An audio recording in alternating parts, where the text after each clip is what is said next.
मालासुधाकुम्भविबोधमुद्रा विद्याविराजत्करवारिजाताम् अपारकारुण्यसुधाम्बुराशिं श्रीशारदाम्बां प्रणतोऽस्मि नित्यम्। श्रुतिस्मृतिपुराणानाम् आलयं करुणालयं नमामि भगवत्पादशङ्करं लोकशङ्करम्।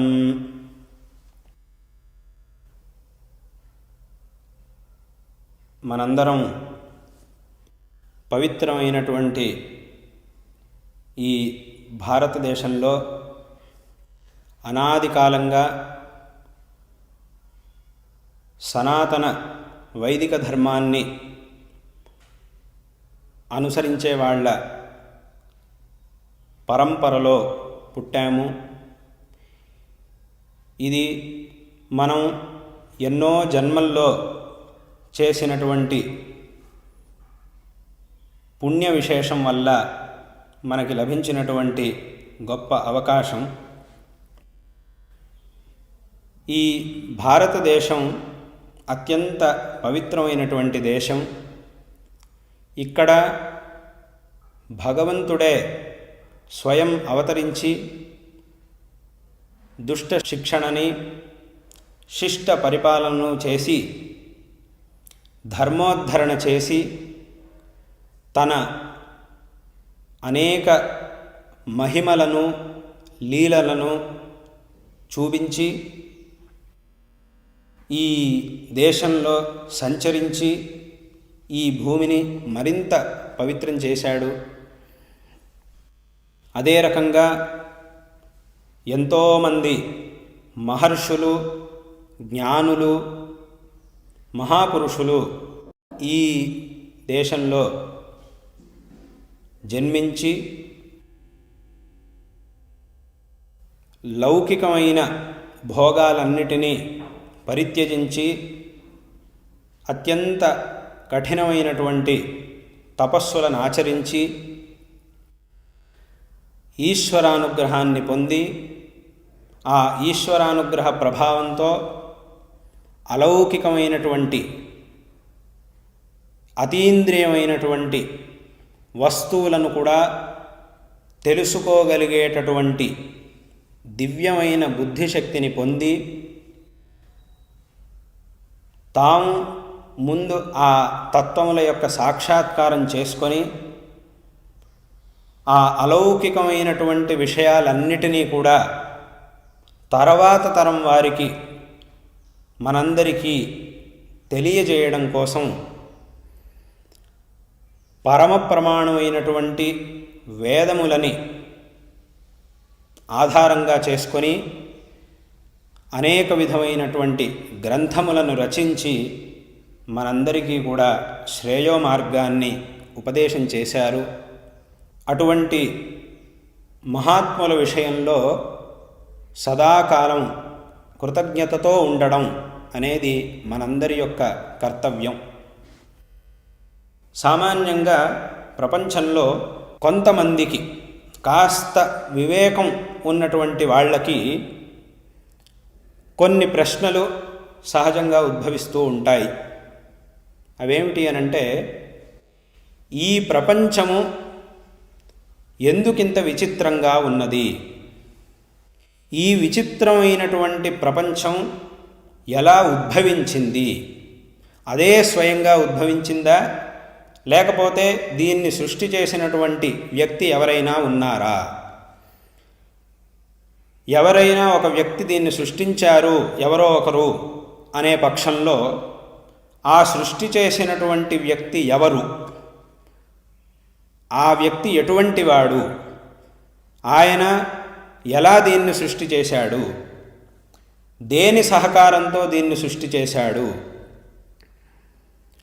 అదే రకంగా మనిషికి సుఖదుఖాల విషయంలో ఉన్నటువంటి తారతమ్యానికి కారణం ఏమిటి? ధర్మాధర్మముల యొక్క గతి ఏమిటి? మనిషి దుఃఖాలన్నిటి నుంచి విముక్తుడై శాశ్వతమైనటువంటి సుఖాన్ని పొందాలంటే దానికోసం ఏం చెయ్యాలి?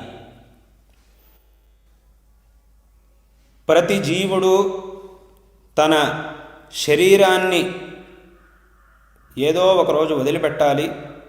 ఆ శరీరాన్ని వదిలిపెట్టిన తర్వాత జీవులు ఎక్కడికి వెళుతూ ఉన్నారు, అదే రకంగా శరీరాన్ని పొందేటప్పుడు మళ్ళీ ఎక్కడి నుంచి వస్తూ ఉన్నారు ఇత్యాది అనేక విధమైనటువంటి ప్రశ్నలు వివేకవంతులకి సహజంగా ఉద్భవిస్తూ ఉంటాయి.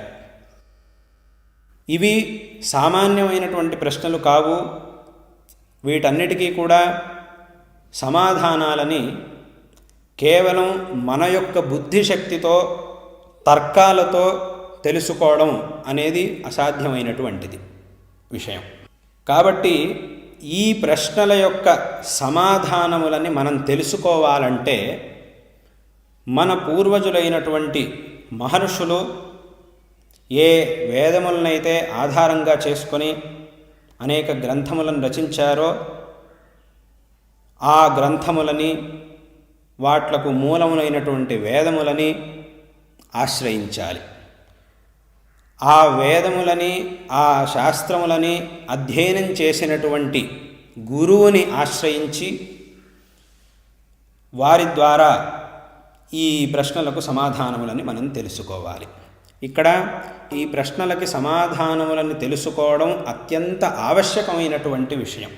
భగవంతుడు మనకి ఈ శరీరాన్ని, ఇటువంటి బుద్ధిశక్తిని ప్రసాదించింది ఈ ప్రశ్నలకు సమాధానములని తెలుసుకొని ఈ సంసార సాగరం నుంచి బయటపడడం కోసమే.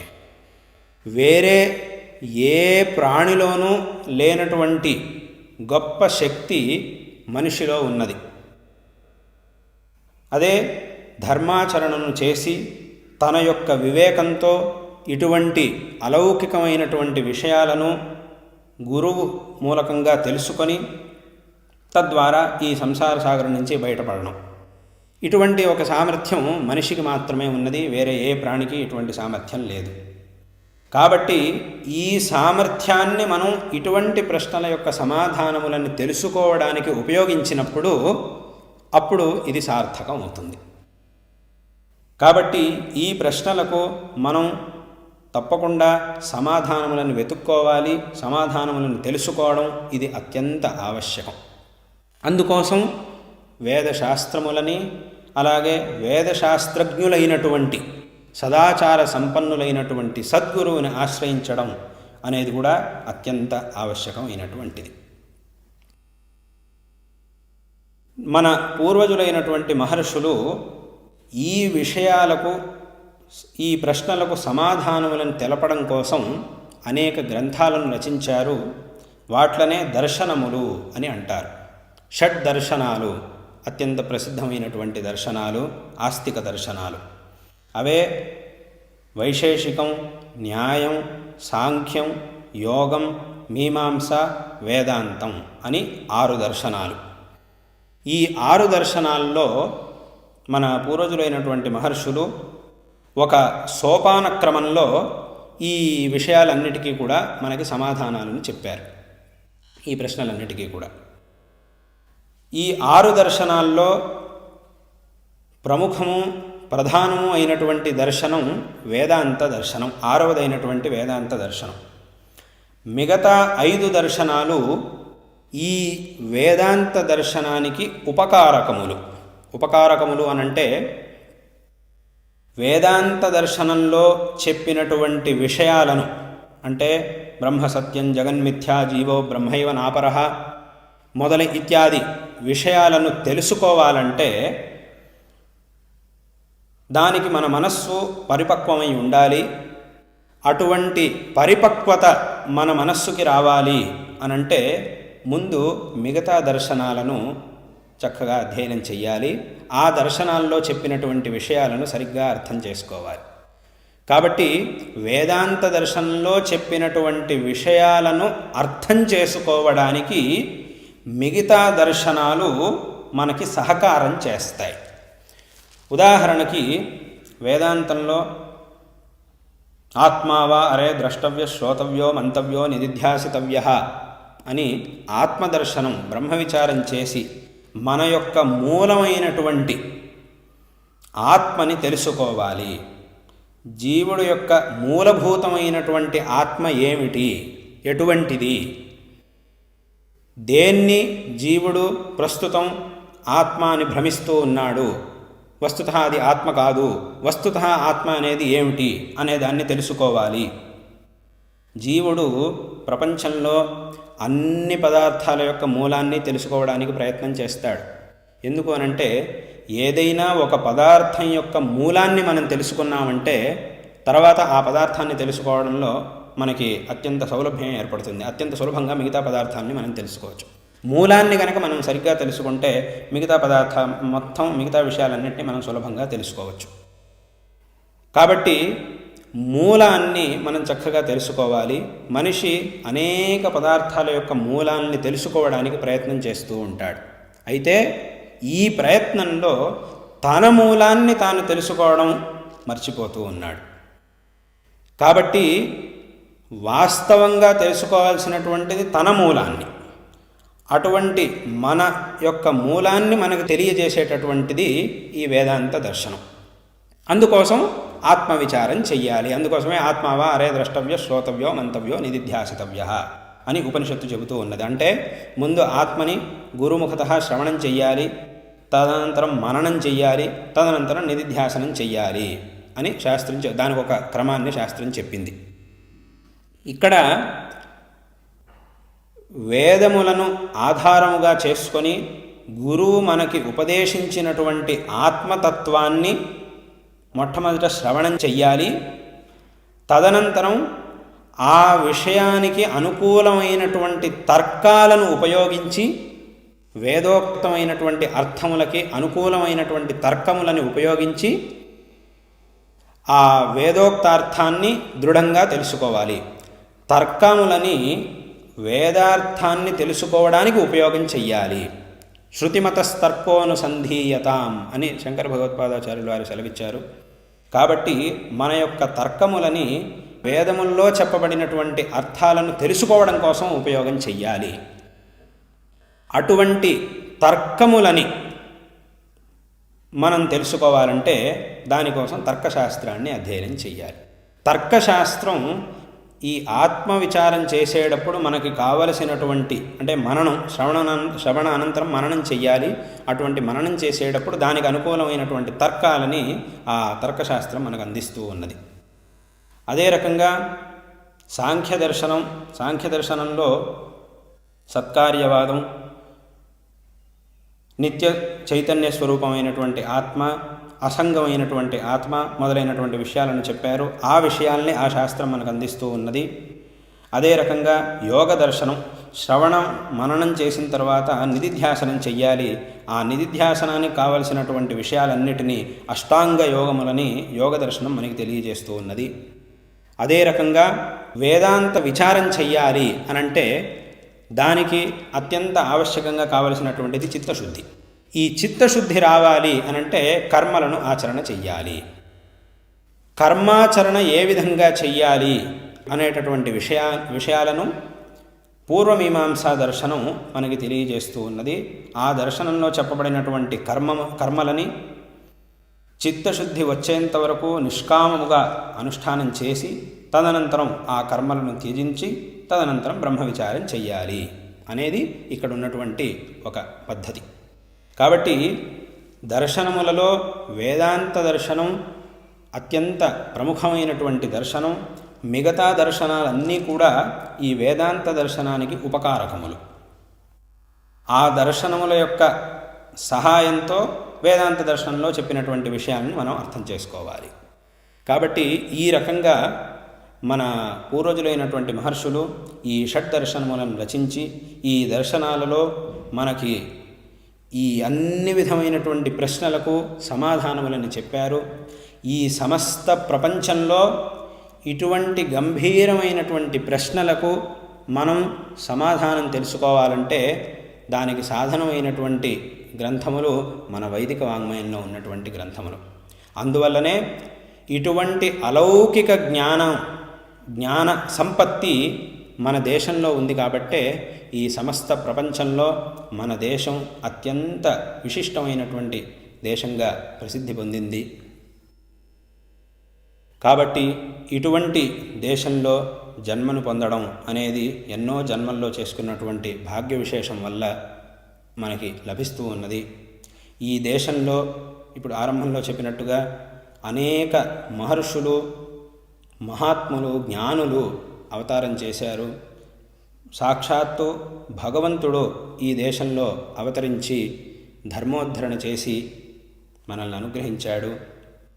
ఈ కలియుగంలో 12 శతమానములకు పూర్వం పరమేశ్వరుడు జగద్గురు శ్రీమద్ ఆదిశంకర భగవత్పాదాచార్యుల వారి యొక్క రూపంలో ఈ భారతదేశంలో కేరళ రాష్ట్రంలో కాలడి అనేటటువంటి అగ్రహారంలో ఆర్యాంబ శివగురు అనే పుణ్య దంపతుల యొక్క పుత్రుడిగా అవతరించి బాల్యంలోనే తమ 8వ వయస్సులోనే సకల వేదములను అధ్యయనం చేసి 12వ వయస్సులోనే అన్ని శాస్త్రాల యొక్క అధ్యయనాన్ని సమాప్తి చేశారు.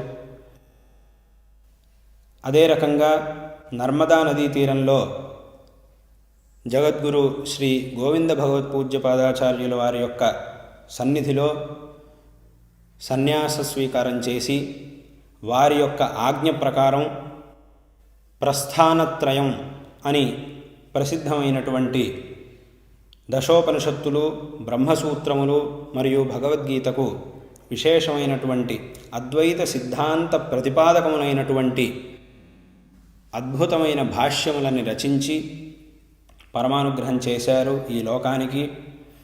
అదే రకంగా వివేక చూడామణి, ఉపదేశ సాహస్రి మొదలైనటువంటి ప్రకరణ గ్రంథాలని ఏ సిద్ధాంతాన్నైతే భాష్యములో అత్యంత గంభీరమైనటువంటి శైలిలో ప్రతిపాదన చేశారో అదే సిద్ధాంతాన్ని ఈ ప్రకరణ గ్రంథాల్లో కాస్త సరళంగా మధ్యమాధికారులను అనుగ్రహించడం కోసం శంకరాచార్యుల వారు ప్రతిపాదన చేశారు ఈ గ్రంథాలలో.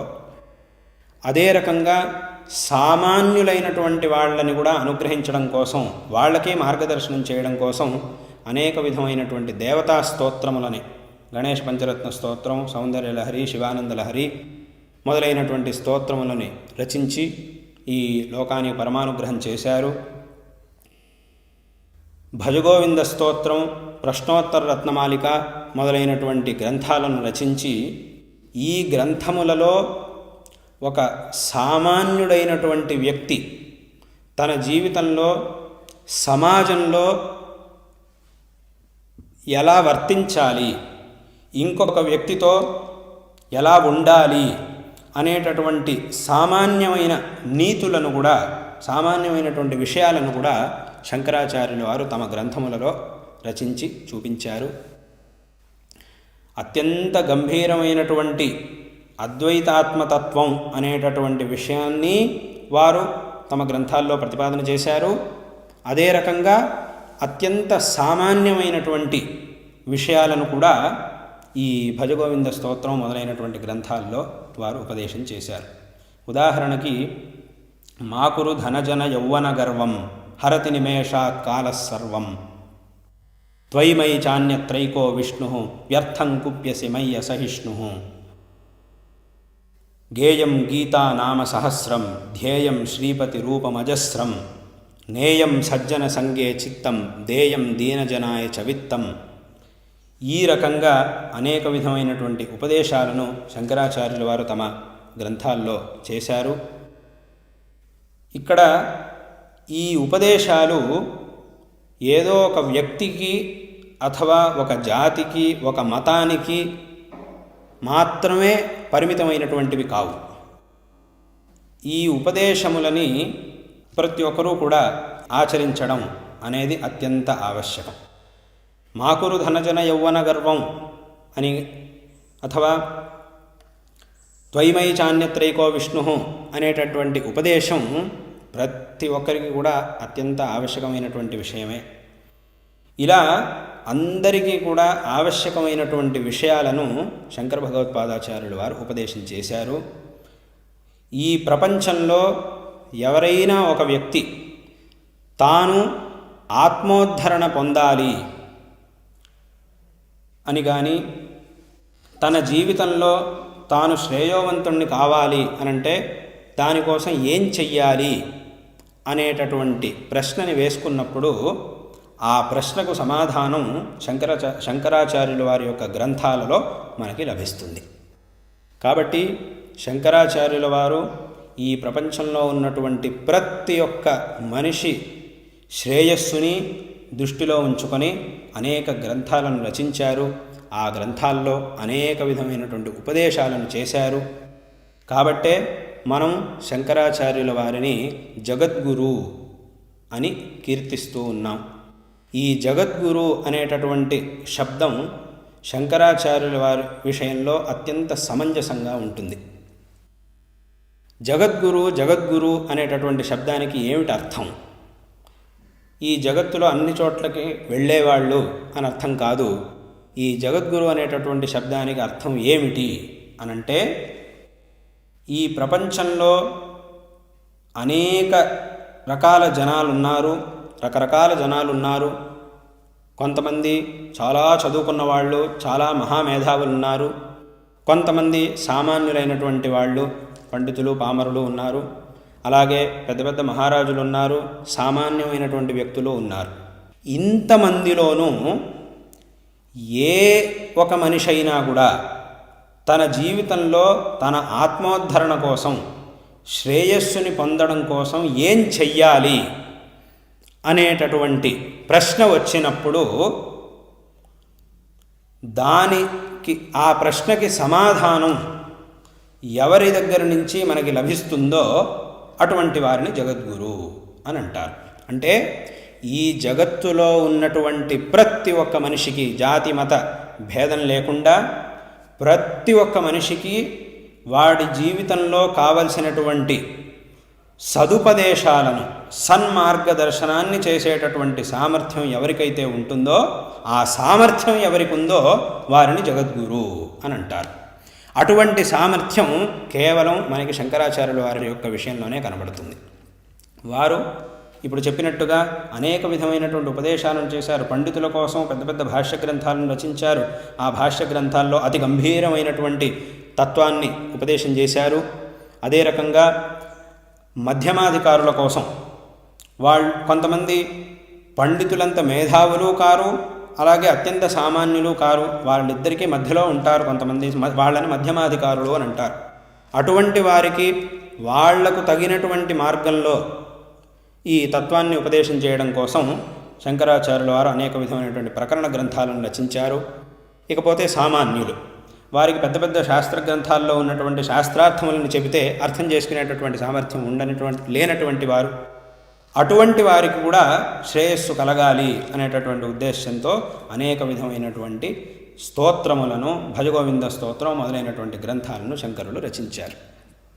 కాబట్టి ఈ ప్రపంచంలో ఉన్నటువంటి ప్రతి ఒక్క మనిషికి సన్మార్గాన్ని ఉపదేశం చేయగలిగేటటువంటి సామర్థ్యం ఎవరికైతే ఉంటుందో వారిని మనం జగద్గురు అని అంటాం.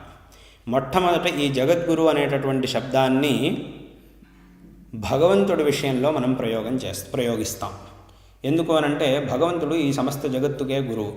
అందుకే మన గురు పరంపర ఎక్కడి నుంచి ఆరంభమవుతుంది అనంటే మనం మొట్టమొదటి చెప్పేటటువంటి శ్లోకం సదాశివ సమారంభాం శంకరాచార్య మధ్యమాం. ఆ భగవంతుడి నుంచి ఈ పరంపర ఆరంభం అవుతుంది. ఆ భగవంతుడికి ఏ నామైనా మనం చెప్పచ్చు. భగవంతుడు ఈశ్వరుడైనా అనొచ్చు, విష్ణు అయినా అనొచ్చు, బ్రహ్మ అయినా అనొచ్చు. మొత్తానికి ఆ భగవంతుడి నుంచి ఈ గురు పరంపర అనేది ఆరంభం అవుతుంది. అందుకే మనం సదాశివ సమారంభం అని కూడా చెప్తాము. అదే రకంగా నారాయణ సమారంభం అని కూడా చెప్పేటటువంటి పరంపర ఒకటి అని కూడా చెప్పేటటువంటి సంప్రదాయం ఒకటి ఉంది. అదే రకంగా నారాయణం పద్మభవం వశిష్ఠం అని కూడా మనం చెప్తాం. ఇక్కడ ఆయన ఆ చైతన్యానికి ఈశ్వరుడు అనైనా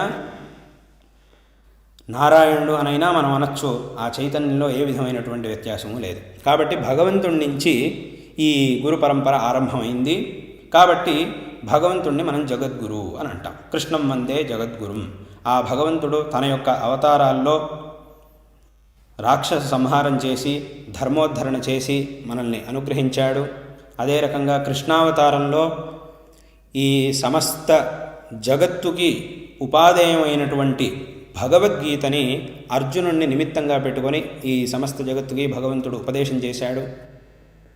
ఇప్పటి కాలంలో ఈ భగవద్గీత గ్రంథాన్ని సమస్త ప్రపంచంలో అన్ని దేశాల్లో, చాలా దేశాలలో ఉండేటటువంటి వాళ్ళు వాళ్ళ భాషల్లో అనువాదం చేసుకొని దీన్ని పఠిస్తూ ఉన్నారు. అటువంటి ఒక విశిష్టమైనటువంటి గ్రంథం ఈ భగవద్గీత అనేటటువంటి గ్రంథం. దీన్ని ఉపదేశం చేసినటువంటి భగవంతుణ్ణి మనం జగద్గురువు అని అంటాం. అదే రకంగా ఇవాల్టి రోజున మనం కృష్ణ పరమాత్మ ఉపదేశించినటువంటి భగవద్గీతని మనం అధ్యయనం చేస్తూ ఉన్నాము అనంటే దానికి కారణం వేదవ్యాస మహర్షుల వారు.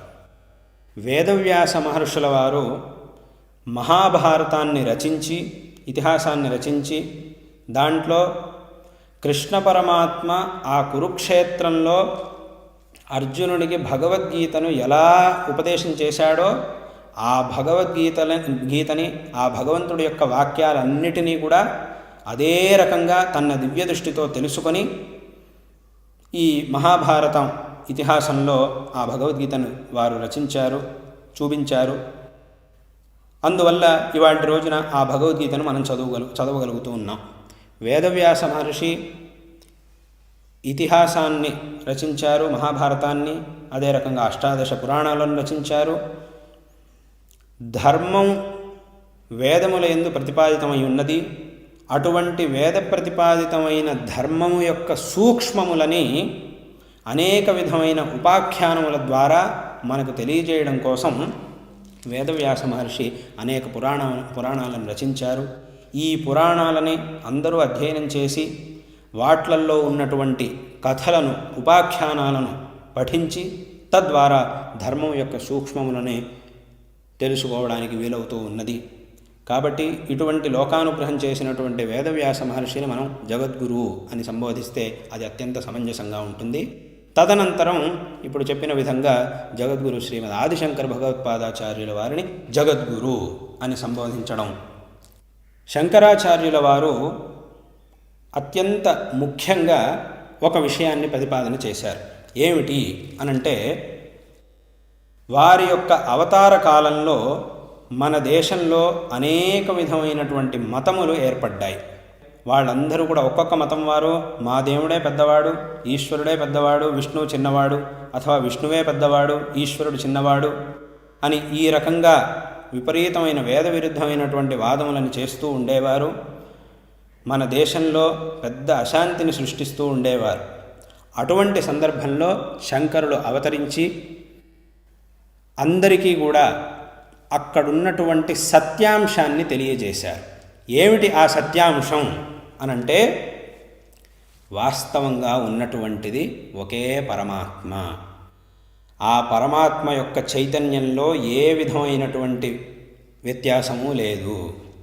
అయితే ఆ పరమాత్మ ఒక్కొక్క కార్యాన్ని చేసేటప్పుడు ఒక్కొక్క రూపాన్ని, ఒక్కొక్క పేరుని పొందుతూ ఉన్నాడు. ఉదాహరణకి ఈ జగత్తును సృష్టించేటప్పుడు అదే పరమాత్మని మనం బ్రహ్మ అని అంటాం. ఈ జగత్తుని పరిపాలించేటప్పుడు అదే పరమాత్మని మనం విష్ణు అని అంటాం. దీన్ని లయం చేసేటప్పుడు ఆ పరమాత్మని మనం ఈశ్వరుడు అని అంటాం. అదే రకంగా ఒకే విష్ణువు యొక్క అనేక అవతారాలని మనం చూస్తూ ఉన్నాం. ప్రసిద్ధమైనటువంటివి దశావతారాలు. ఈ 10 అవతారాల్లోనూ ఒకే శ్రీ మహావిష్ణువు ఆ భగవంతుడు 10 అవతారములను స్వీకరించి ఆ 10 అవతారాల్లో ధర్మోద్ధరణ చేశాడు, రాక్షస సంహారం చేశాడు. ఇక్కడ ఒక్కొక్క అవతారంలో భగవంతుడు ఒక్కొక్క రూపాన్ని ధరించి, ఒక్కొక్క నామాన్ని ధరించి మన ముందుకొచ్చాడు. తావతా అక్కడ 10 మంది విష్ణుమూర్తులు ఉన్నారు అని అనడం అది అత్యంత అవివేకం అవుతుంది. అక్కడ మనం ఏమని చెప్తాము అనంటే, ఒకే విష్ణువు ఆయా సందర్భాలలో ఒక్కొక్క రాక్షసుణ్ణి సంహారం చేయడం కోసం ఆ రాక్షసులు ఎంతో కఠినమైనటువంటి తపస్సుని చేసి వరాన్ని పొందినటువంటి ఉన్మాదంలో లోకకంటకులుగా మారినప్పుడు వాళ్ళు పొందినటువంటి వరాలకు ఏ విధమైనటువంటి విరోధం రాకుండా ఉండేట్టుగా భగవంతుడు అనేక రూపాలని ధరించి వాళ్ళ సంహారం చేశాడు. తాను స్వయంగానే వెళ్ళి ఉన్న రూపంలోనే వెళ్ళి రాక్షస సంహారం చేయడానికి సమర్థుడైనప్పటికీ వాళ్ళకిచ్చినటువంటి వరానికి ఏ విధమైనటువంటి విరోధము రాకుండా ఉండడం కోసం అనేక విధమైనటువంటి అవతారాలను భగవంతుడు స్వీకరించాడే తప్ప ఇక్కడ భగవంతుడి విషయంలో ఏ విధమైనటువంటి వ్యత్యాసము లేదు, భేదము లేదు. కాబట్టి పరమాత్మ ఒక్కడే. ఆ పరమాత్మ ఒక్కొక్క సందర్భంలోనూ అనేక విధమైనటువంటి రూపాలను ధరించి మన ముందుకొచ్చి మనల్ని అనుగ్రహిస్తూ ఉన్నాడు. ఇదే విషయాన్ని శంకరాచార్యుల వారు తమ సూత్రభాష్యంలో ఒకచోట చెప్పారు. స్యాత్ పరమేశ్వరస్యాపి ఇచ్ఛావశాత్ మాయామయం రూపం సాధకానుగ్రహార్థం అని. కాబట్టి ఆ పరమాత్మ, ఒకే పరమాత్మ అనేక రూపములని నామములని ధరించి మనల్ని అనుగ్రహిస్తూ ఉన్నాడే తప్ప ఇక్కడ ఈయన పెద్దవాడు ఆయన చిన్నవాడు అనేటటువంటి చర్చకి ఏ విధమైనటువంటి అవకాశము లేదు. ఈశ్వరుడు పెద్దవాడు, విష్ణువు చిన్నవాడు అనన్నా అది పెద్ద అపరాధమే అవుతుంది. విష్ణువు పెద్దవాడు, ఈశ్వరుడు చిన్నవాడు అని చెప్పినా కూడా అది పెద్ద అపరాధమే అవుతుంది. అథవా ఈశ్వరుడు విష్ణువు వాళ్ళిద్దరూ చిన్నవాళ్ళు, దేవి ఆవిడ పెద్దది అని చెప్పినా కూడా అది పెద్ద అపరాధమే అవుతుంది. అన్ని చోట్ల ఉన్నటువంటి ఒకే చైతన్యాన్ని మనం చూడగలగాలి. అప్పుడు ఆ భగవద్ అనుగ్రహాన్ని మనం పొందగలుగుతాం. కాబట్టి ఈశ్వరుడు కంటే విష్ణువు పెద్దవాడు అని ఎంత ప్రసిద్ధమైనటువంటి వ్యక్తి చెప్పినా దాన్ని తీసుకోవాల్సినటువంటి అవసరం లేదు. అదే రకంగా విష్ణువు కంటే ఈశ్వరుడు పెద్దవాడు అనే విషయాన్ని ఎంత సమాజంలో ఎంత ప్రసిద్ధమైనటువంటి వ్యక్తి చెప్పినా కూడా దాన్ని తీసుకోవాల్సినటువంటి అవసరం లేదు. ఎందుకంటే మనకి వ్యక్తుల కంటే శాస్త్రం అనేది అత్యంత ఆవశ్యకం. శాస్త్రం అనేది ముఖ్యం. శాస్త్రాన్ని అనుసరించి వ్యక్తులు వ్యవహరించాలి. వ్యక్తుల వ్యవహారానుసారంగా శాస్త్రాన్ని మార్చడానికి వీల్లేదు. కాబట్టి శాస్త్రంలో ఉన్నటువంటి ఈ సత్యాంశాన్ని శంకర భగవత్పాదాచార్యుల వారు వారి యొక్క అవతార కాలంలో ఎవరెవరైతే అనేక మతాలను సృష్టించి జనాల్ని తప్పుదోవ పట్టిస్తూ ఉండేవారో వాళ్ళందరికీ ఈ సత్యాంశాన్ని తెలియజేసి వాళ్ళందరితోనూ వాదన చేసి వాళ్ళందరికీ కూడా సన్మార్గోపదేశాన్ని చేశారు శంకర భగవత్పాదాచార్యుల వారు. కాబట్టి అందరూ కూడా ఈ శివకేశవ అభేదం అనేటటువంటి విషయాన్ని చక్కగా తెలుసుకొని దీన్ని చక్కగా ఆకళింపు చేసుకొని ఆ భగవద్ అనుగ్రహానికి పాత్రులు కావాలి అనేటటువంటి విషయాన్ని ఈ సందర్భంలో అందరికీ కూడా తెలియజేస్తూ ఉన్నాం. జగద్గురు శ్రీమద్ ఆదిశంకర భగవత్పాదాచార్యుల వారు ఈ దేశానికి, ఈ సమాజానికి అపారమైనటువంటి అనుగ్రహం చేశారు, లోకానుగ్రహం చేశారు. కాబట్టి వారి యొక్క జయంతి ఉత్సవాన్ని ప్రతి సంవత్సరం అత్యంత వైభవంగా ఆచరణ చేయవలసినటువంటిది ప్రతి ఒక్క ఆస్తికుడు యొక్క కర్తవ్యం. ఎలాగైతే ప్రతి సంవత్సరం శివరాత్రి, శ్రీరామనవమి, నరసింహ జయంతి, కృష్ణాష్టమి, నవరాత్రి, వినాయక చతుర్థి, సుబ్రహ్మణ్య షష్ఠి, హనుమత్ జయంతి మొదలైనటువంటి ఉత్సవాలన్నిటినీ కూడా విశేషంగా మనం ఆచరణ చేసి ఆ సందర్భంలో భగవద్ ఆరాధన చేసి భగవద్ అనుగ్రహానికి పాత్రలం అవుతామో, అదే రకంగా వైశాఖ మాసంలో వచ్చేటటువంటి శుక్ల పంచమి నాడు శంకరాచార్యుల వారి యొక్క జయంతి ఉత్సవ సందర్భంలో విశేషంగా ఆ ఉత్సవాలను ఆచరించాలి. తద్వారా శంకరాచార్యుల వారి యొక్క అనుగ్రహానికి పాత్రులం కావాలి. ఈ శంకర జయంతి ఉత్సవాలను ప్రతి సంవత్సరం వైశాఖ శుద్ధ పాడ్యమి నుంచి ఆరంభం చేసి పంచమి వరకు 5 రోజుల పాటు విశేషంగా ఆచరణ చేయడం అనేటటువంటి పద్ధతి ప్రాచీన కాలం నుంచి మన దేశంలో వచ్చింది. ఈ రకంగా శంకరుల యొక్క జయంతి ఉత్సవాన్ని అందరూ అన్ని చోట్ల విశేషంగా ఆచరణ చేసి కృతార్థులు కావాలి అనేటటువంటి విషయాన్ని ఈ సందర్భంలో అందరికీ చెబుతూ ఉన్నాం. శంకరాచార్యుల వారి యొక్క జయంతి ఉత్సవంలో ముఖ్యంగా చేయవలసినటువంటి కార్యాలు 2. ఒకటి వారి యొక్క పూజ. శంకరాచార్యుల వారి యొక్క పవిత్రమైనటువంటి అష్టోత్తర శతనామములను పఠించి తోటకాష్టకం, శంకరాచార్య స్తవం మొదలైనటువంటి స్తోత్రములని పఠించి, అదే రకంగా దక్షిణామూర్తి స్తోత్రాన్ని పఠించి వారి యొక్క విశేషమైనటువంటి ఆరాధనను చేసి తదనంతరం వారు ఉపదేశించినటువంటి విషయములని, వారి చరిత్రని మననం చెయ్యాలి. అదే రకంగా వారు రచించినటువంటి స్తోత్రములను కూడా పఠనం చెయ్యాలి. స్తోత్రములని అదే రకంగా సంప్రదాయానుసారంగా శాస్త్రాధ్యయనం చేసినటువంటి వారైతే వారి యొక్క భాష్యములని పారాయణ చెయ్యాలి. ఈ రకంగా మొదటి కార్యం శంకరాచార్యుల వారి యొక్క పూజ. రెండో కార్యం ఏమిటి అంటే వారి యొక్క ఉపదేశములని, వారి యొక్క చరిత్రను మననం చేయడం, వారి యొక్క స్తోత్రములు, వారు రచించినటువంటి స్తోత్రములను పఠనం చేయడం. ఈ రెండు కార్యాలని ఈ శంకర జయంతి ఉత్సవ సందర్భంలో ఈ 5 రోజుల పాటు విశేషంగా చెయ్యాలి. ఆ సందర్భంలో ఈ కార్యములను విశేషంగా చేసి భగవత్పాదుల యొక్క అనుగ్రహానికి పాత్రులం కావాలి. అప్పుడు ఈ శంకర జయంతి ఉత్సవం సార్థకం అవుతుంది. ఈ రకంగా సార్థకముగా శంకరాచార్యుల వారి యొక్క జయంతి ఉత్సవాన్ని ఆచరించి అందరూ కృతార్థులు కావాలి అనేటటువంటి విషయాన్ని ఈ సందర్భంలో సమస్త ఆస్తిక మహాజనులకు తెలియజేస్తూ ఉన్నాం. ఇక్కడ ఒక విషయాన్ని అందరూ కూడా గమనించవలసినటువంటి ఆవశ్యకత ఉన్నది. ఏమిటి అనంటే, ఈ రకమైనటువంటి దేవతా ఉత్సవములని మనం చేసేటప్పుడు 2 విషయాలని దృష్టిలో పెట్టుకొని చెయ్యాలి.